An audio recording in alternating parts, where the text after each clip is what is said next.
Why, hello there. Hey, it's me, Pastor Kyle, and I'm excited to be back with you for this fourth chapter in the book Invitation to a Journey. And we're talking about this whole idea for the sake of others. Now, I felt this was the appropriate t-shirt to wear as we talk about this chapter of for the sake of others and what jumped out at me. And I would love to hear what jumped out at you as well. If you'd put that down below in the comments, that would be awesome.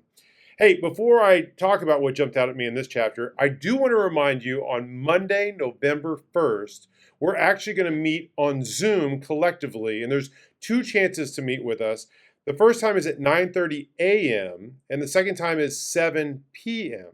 You don't have to be at both those meetings. You can just show up at one, and you're welcome to come in to either one. You don't have to RSVP or anything. The links to those meetings are below as well. And in those meetings, we're going to collectively talk about these last 4 weeks and what's jumped out at us collectively. What is God teaching us? Where do we go with this? And what are maybe some ideas of what's next as we continue down this invitation to a journey book that we've been in for these last several weeks. But before we get to Monday and discuss together, I want to tell you what jumped out at me in this particular chapter. This whole idea for the sake of others. Remember, Mulholland's been talking about that we are in the process of being formed in the image of Christ for the sake of others. And in this particular chapter, what jumped out at me is that he reminds us that everything that God has done in our lives, everything that God ever will do in our lives, is to conform us into the image of Christ. And it's not just so we can be put on some shelf and be like, oh, look at how great a Christian we are, but it's really so that we can be a witness to other people, so we can go out and proclaim the good news of Jesus wherever we go. And this isn't new, by the way. Because in the Old Testament, God said, hey, children of Israel, I'm choosing you, and I'm going to be your God, and you're going to be my people, and you're going to be my witness to the world. And in the New Testament, Jesus looks at his disciples, and he says, hey, you guys are going to be my witness in Jerusalem, Judea, Samaria, and to the ends of the earth. And so Mulholland's just simply reminding us that this is who we are as Christians. As Christians, we're being formed into Christ's likeness for the sake of others so that others will know the goodness and the glory and the forgiveness and the new life that comes in Christ.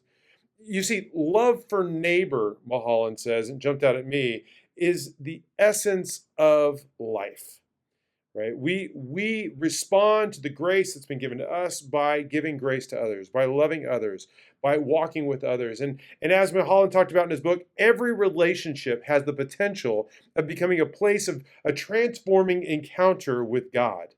And every advance in the spiritual life has its necessary and immediate corollary in the transformation of our relationships with others. Basically, as we're in relationship with God, we're called to be in relationship with others. We talked about that on Sunday, actually this past Sunday. And as we are, God continues to form us, and he uses us then to disciple and to form others. It's kind of a cool relationship, and it's not just about me. You know, a lot of times we like to make things just about me. I mean, you can ask my wife, I kind of struggle with that, but he kind of addresses that as well. That these are points of our unlikeness to Christ. These are areas in our lives that we want to control, that we want to make it about us, where it's our agenda and our will and our desire and our purpose and rules. But these are places where we tend to then kind of manipulate this attempt to make it about us, right?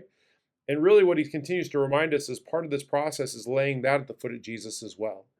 And saying, Jesus, I want you to form that part of me into your likeness as well, so that I may be a witness, not just here in my own home, but wherever you put me, in the places where we live, learn, labor, and laugh, I often say.